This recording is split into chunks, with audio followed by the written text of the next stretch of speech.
وہ جو بڑا خاص واقعہ مشہور ہے کہ جب آپ احمد سیدنا احمد کبیر رفاعی روزہ سرکار صلی اللہ علیہ وسلم پر حاضر ہوئے تو دست اقدس کا باہر آنا، یہ ہم نے واقعہ سنا ہے کہ پیارا صلی اللہ علیہ وسلم کے دست مبارک باہر تشریف لائے، تو یہ اس واقعے کی کہاں تک سچائی ہے، اس بارے میں ضرور ارشاد فرمائیں۔ حافظ صاحب 555 ہجری میں سید احمد کبیر رفاعی رحمہ اللہ نے جو حج کیا ہے، اور اس کی کیفیت یہ تھی کہ آپ کے ساتھ مدینہ المنورہ پہنچتے پہنچتے 90,000 کا مجمع مدینے میں داخل ہوا ہے۔ اللہ اکبر۔ اور جب آپ جو ہے مدینہ المنورہ میں حاضر خدمت ہوئے جی تو اس وقت نبی پاک صلی اللہ تعالی وسلم کی بارگاہ اقدس میں آپ نے عرض کیا کہ یا رسول اللہ صلی اللہ تعالی وسلم، یا رسول اللہ میری روح آپ کے مدینے کے ذروں کا، آپ کے مدینے کی زمین کے بوسے لیتی تھی، اور وہذہ دولت الاشباح قد حضرت، یا رسول اللہ اب تو میرے جسم کی باری آ گئی ہے، میں حاضر خدمت ہو گیا ہوں، فامدد یمینک کئی تحظی بہا شفتئی، یا رسول اللہ اب آپ اپنا دست اقدس باہر نکال دیجئے تاکہ میں آپ کے دست اقدس کا بوسہ لے لوں۔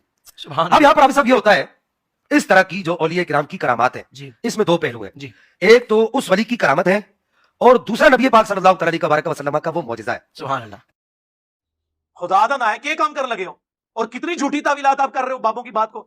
یہ قرآن حدیث میں کہاں لکھا ہے؟ کہتے ہیں اس میں گستاخی کون سی؟ گستاخی یہ ہے کہ بخاری اور مسلم دونوں میں حدیث ہے، جس نے میری طرف جھوٹ منسوب کیا وہ اپنا مقام جہنم میں دیکھ لے۔ تم نے رسول اللہ پہ جھوٹ باندھا ہے، کیا کہانیاں کرا رہے ہو؟ کیا یہ نبی کی تعلیمات ہے؟ صحیح بخاری کی حدیث ہے، دیکھنا میری شان کو اس طرح بلند نہ کرنا جس طرح نصارہ نے اپنے پیغمبر کو بڑھا دیا تھا۔ میں اللہ کا بندہ اور اس کا رسول ہوں، مجھے اللہ کا بندہ اور اس کا رسول کہنا، یہ ہے مزاج رسول۔ بخاری مسلم دونوں میں حدیث ہے، حضور کی وفات کے دن چل رہے تھے، اما عائشہ کہتی ہیں نبی علیہ السلام تکلیف کی وجہ سے بار بار چہرہ اطہر سے چادر ہٹاتے اور کہتے لعن اللہ الیہود والنصارى اتخذوا قبور انبیاء مساجدا، اللہ کی لعنت ہو یہود و نصارہ پر، انہوں نے اپنے نبیوں کی قبروں کو سجدہ گاہ بنا دیا تھا۔ اور پھر اما عائشہ کہتی ہیں یہ حضور اس لیے بات کر رہے تھے کہ ہمیں ڈرا رہے تھے کہ میری وفات کے بعد میری قبر کے ساتھ یہ کام نہ کرنا۔ اور اما عائشہ کے الفاظ ہیں بخاری مسلم میں، اگر ہمیں یہ ڈرنا ہوتا کہ لوگ رسول اللہ کی قبر پہ سجدے شروع کر دیں گے تو میں حجرے کو اوپن چھوڑ دیتی، جس کا جب دل چاہے وہ آ جائے قبر مبارک پہ۔ بخاری مسلم دونوں میں حدیث ہے، اما عائشہ کہتی ہیں نبی اسلام کی وفات کے دن چل رہے تھے، آپ بیماری کے عالم میں تھے اور آپ کی دو بیویاں حضرت ام سلمہ اور ام حبیبہ بیٹھی ہوئی آپس میں یہ بات کر رہی تھی۔ جب ہم حبشہ گئے تھے نا ہجرت پہ، وہاں ہم نے ماریا نام کا ایک گرجا دیکھا تھا جس میں تصویریں لٹک رہی تھی، تو نبی الاسلام اپنی بیماری میں متوجہ، انہوں نے کہا یہی ان کی خرابی تھی، ان میں جب کوئی نیک آدمی فوت ہو جاتا اس کی قبر پہ سجدے شروع کر دیتے، اس کی تصویریں لٹکا دیتے، قیامت والے دن یہ بدترین مخلوق بن کے اٹھیں گے۔ یہ ہے مزاج رسول۔ ابو داؤد کی حدیث ہے میری قبر پہ میلہ مت لگانا، تم دنیا کے کسی بھی حصے میں درود پڑھو گے میرے تک پہنچ جائے گا، درود کے لیے بھی قبر پہ میلہ نہ لگانا، سلام عرض کر کے بس آگے، صلوات پر محمد وآل محمد، اللہم صلی علی محمد وعلی آل محمد۔ یہ ہے مزاج رسول۔ ان لوگوں میں کامن سینس بھی نہیں ہے، اور پھر ان کے پاس پتہ کیا ہوتا ہے آخری بات، اچھا ہمارے بزرگ تو غلط ہوئے، یہ فلانا نے بھی لکھا ہے، او فلانا بھی کیڑا ہے۔ اور جب ہم قرآن و حدیث کی روشنی میں حضرت معاویہ رضی اللہ تعالیٰ عنہ کے حضرت مولا علی رضی اللہ تعالیٰ عنہ علیہ السلام کے خلاف خروج کو صحیح سمجھتے نہیں ہیں، احترام کے دائرے میں اختلاف رکھتے ہیں، تے بابے تے شاہی کوئی نہیں، بابے تے شاہی کوئی نہیں، کدی توس لاندے ہو سانو بابیاں دی؟ ہاں دوس لگاؤ مجھے ابو بکر عمر عثمان علی کی کہ یہ ان کا عقیدہ تھا، میں مانوں گا، خلفائے راشدین ہیں، ان کی پیروی کا حکم ہے، علیکم بسنتی وسنت الخلفاء الراشدین المہدیین، ابو داؤد میں حدیث ہے، یہ ترمذی میں موجود ہے، مشکات میں موجود ہے، لگاؤ دوس۔ لیکن یہ آپ کے اپنے عقیدے بنائے ہوئے ہیں اور آپ ہمیں کہہ رہے ہو کہ ہم پابند ہیں، تو آگے سے مولوی دی عقل پوری جی ہوتی ہے۔ اے ویڈیو تو چڑھے گی، لتر پریٹ نہیں ہونی نا دی۔ یہ اس ویڈیو کے بعد دنیا کا ہر مسلمان جو اپنے آپ کو فرقے سے منسوب نہیں کرتا، یہ ویڈیو سن کے ان کے بڑے سے بڑے زندہ یا مردہ مفتی کے ساتھ بیٹھ سکتا ہے، عقائد میں بات۔ ہاں، اور تیسرا عقیدہ میں نے المحنت سے بتایا تھا کہ یہ کہتے ہیں کہ نبی علیہ السلام کی قبر مبارک میں جو حیات ہے دنیا کی سی ہے، کہتے ہیں نہیں وہ ہم نے دنیاوی نہیں کہا، دنیا کی سی کہا ہے، دیکھو کیسے نے، دنیا کی سی ہے تو دنیا کی زندگی میں تو سانس ہوتا ہے، کھانا پینا ہوتا ہے، ٹائلٹ ہوتا ہے، کیا قبر مبارک میں یہ ہے؟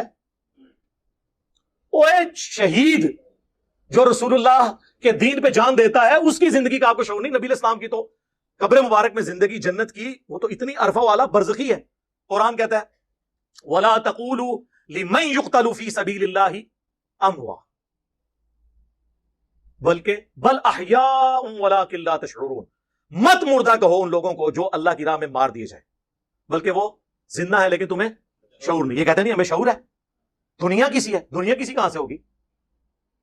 وَمِن وَرَائِهِمْ بَرْزَخٌ إِلَىٰ يَوْمِ يُبْعَثُونَ، سورۃ المومنون، ان کے مرنے سے لے کر قیامت تک برزخ ہے، ان سین بیریئر۔ وہ جی حدیث ہے مسند ابی جعلہ میں الانبیاء احیاء فی قبورہم یصلون، نبی اپنی قبروں میں زندہ ہے، نمازیں پڑھتے ہیں. اور مسلم شریف میں حدیث ہے کہ موسیٰ علیہ السلام کو نبی صلی اللہ علیہ وآلہ وسلم نے سفر معراج میں اپنی قبر میں نماز پڑھتے ہوئے دیکھا ہوا قائم یصلی فی قبری. بالکل ہم مانتے ہیں، لیکن قبر مبارک آج کھولیں کوئی نبی آپ کو نماز پڑھتا ہوا نظر نہیں آئے گا. جیسے دفنایا گیا تھا ویسے ہی جسم مبارک سلامت نظر آئے گا. وہ نماز بھی برزخی ہے. شب معراج جو صحیح مسلم میں آتا ہے، نبی علیہ السلام نے اتنے سارے انبیاء کی امامت فرمائی، وہ بھی برزخی ہے، وہ دنیا کی زندگی ہے ہی نہیں ہے. تو یہ جب ساری باتیں کریں گے وہ کہیں گے اصل میں ہم دنیا کی زندگی پتہ کیوں کہتے ہیں؟ بڑی ہوشیار ہے. کہتے ہیں اس لیے کہ جسم مبارک سلامت ہے، اس لیے دنیا کی اسی کہتے ہیں ہم، باقی برزخی ہے. نہیں، پرانے گلاں پرانے بہانے. میں تو تھوڑی شاواں کٹ کے دساں گا. فضائل حج میں شیخ زکریا کاندلوی نے لکھا ہے کہ 90,000 لوگوں کی موجودگی میں حضور کی وفات کے 550 سال کے بعد 555 ہجری میں شیخ عبد القادر جیلانی رحمۃ اللہ علیہ کے مرید شیخ احمد رفاعی قبر اطہر پہ جب اشعار پڑھ رہے تھے تو قبر سے ہاتھ باہر نکلا، کیونکہ انہوں نے کہا یا رسول اللہ اپنا ہاتھ نکالے، میں نے بوسہ دینا ہے. اور انہوں نے بوسہ دیا 90,000 لوگوں کی موجودگی میں، جن میں شیخ عبد القادر جیلانی کا نام بھی ذکر کیا جاتا ہے. اور آپ کو حیرت ہوگی، سامعین کو بھی حیرت ہوگی، تیسری سند میں پیرے پیرا، میرے میرا، شہباز لامکانی، قندیل نورانی، حضور سیدنا و سندنا شیخ عبد القادر جیلانی بھی موجود ہیں، جو کہتے ہیں کہ میں نے خود اپنی آنکھوں سے دیکھا کہ رسول اللہ صلی اللہ علیہ وسلم نے اپنا دست اقدس نکالا اور نکال کر ان کو تھمایا. یہ دنیاوی آتا ہے نا، قبر سے ہاتھ نکلنا یہ دنیاوی نہیں ہے؟ دنیاوی مانتے ہیں یہ. اور پھر اگلی بات، شیخ عبد القادر جیلانی نے کیوں نہیں بوسہ لیا؟ ان کو تو میں نہیں کہتا، میں کہتا ہوں میں بڑا بدبخت ہوں کہ میری موجودگی میں میرے اسٹوڈنٹ کے لیے قبر مبارک سے ہاتھ باہر نکلے اور وہ چومے اور میں چوموں ہی نہ. اور عبد القادر جیلانی پھر 295C کے حقدار ہوتے ہیں کہ نہیں؟ واقعی نہیں. اور اس میں بڑا جھوٹ، یہ 1000 سال پرانی بات کر رہے ہیں.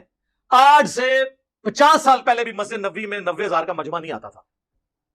اور 90,000 کے مجمع میں اگر ہاتھ نکلے کتنے بندے دیکھ سکتے ہیں جب تک کہ وہ کچھ 100-150 فٹ باہر نہ آئے؟ ہاں بتائیں نا یار، ہم تو پھر انجینئرنگ کر رہے ہیں نا. اب آپ نے ہمیں یہ نہیں کہنا کہ یہ خواب کا معاملہ ہے، یہ برزخ کا معاملہ ہے. خواب نہیں سر، بیداری کی بات ہو رہی ہے. بیداری میں تو پھر بیداری والی باتیں ہوں گی. پھر 500 بندوں میں حاضری نظر آتا کہانیاں. پھر اعلیٰ حضرت نے ایک سٹیپ آگے طے کیا. انہوں نے ملفوظات اعلیٰ حضرت میں جب ان سے پوچھا گیا کہ حضرت آپ کہتے ہیں اولیاء بھی زندہ، شہید بھی زندہ، نبی بھی زندہ، کو فرق دسو. انہوں نے کہا فرق تو ہم دسنے ہیں، ساڈے بزرگ عبد الباقی زرقانی نے پہلے ہی فرما دیتا ہے. اور یہ عبد الباقی زرقانی دیوبند اور بریلوی دونوں کے روحانی ابا جی ہیں. فضائل مال میں بھی اس کے والے ہیں زرقانی کے. زرقانی نے لکھا ہے کہ انبیاء کی قبروں میں ان کی بیویاں بھی پیش کی جاتی ہیں، وہ ان کے ساتھ شباشی فرماتے ہیں. اے فرق ہے نبی اور غیر نبی. جی یہ اما عائشہ کے سامنے کوئی بات کرے نا پھر میں پوچھوں. جی مسند احمد میں حدیث ہے، مشکات میں موجود ہے. اما عائشہ کہتی ہیں جب تک رسول اللہ اور ابو بکر صلی اللہ علیہ وآلہ وسلم رضی اللہ عنہ میرے حجرے میں دفن تھے نا، تو میں بے دھڑک اس حصے میں چلی جاتی تھی. جب سے عمر دفن ہوئے نا تو میں پردے کے بغیر نہیں جاتی. عمر سے مجھے حیا آتی ہے.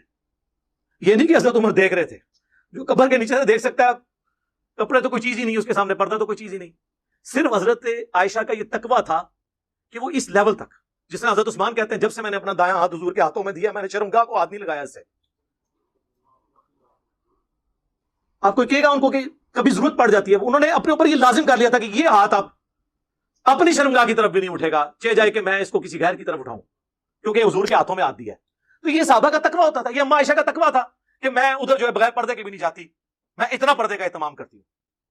اس اما عائشہ کے سامنے کوئی یہ بات کرے کہ جی نبی کی بیویاں قبروں میں پیش کی جاتی ہیں، وہ شباشی کرتے ہیں، اور جی جنت میں انہیں نہیں ملیں گی، تو وہ جنت کا باغ ہے، حضور علیہ السلام کی قبر جنت کا ٹکڑا ہے. او پائیے اورا ملنیاں نے قیامت قائم ہونے تو بعد جدو لوگ جنت پہنچ جان گے. خدا دا نہ ہے کہ کام کر لگے ہو، اور کتنی جھوٹی تعویلات آپ کر رہے ہو بابوں کی بات کو. یہ قرآن حدیث میں کہاں لکھا ہے؟ کہتے ہیں اس میں گستاخی کون سی؟ گستاخی یہ ہے کہ بخاری اور مسلم دونوں میں حدیث ہے جس نے میری طرف جھوٹ منسوب کیا وہ اپنا مقام جہنم میں دیکھ لے. اب مجھے بتاؤ کہ رسول اللہ نے کب فرمایا کہ میری قبر میں بیویاں مجھ پہ پیش کی جائیں گی؟ بتاؤ، تم نے رسول اللہ پہ جھوٹ باندھا ہے.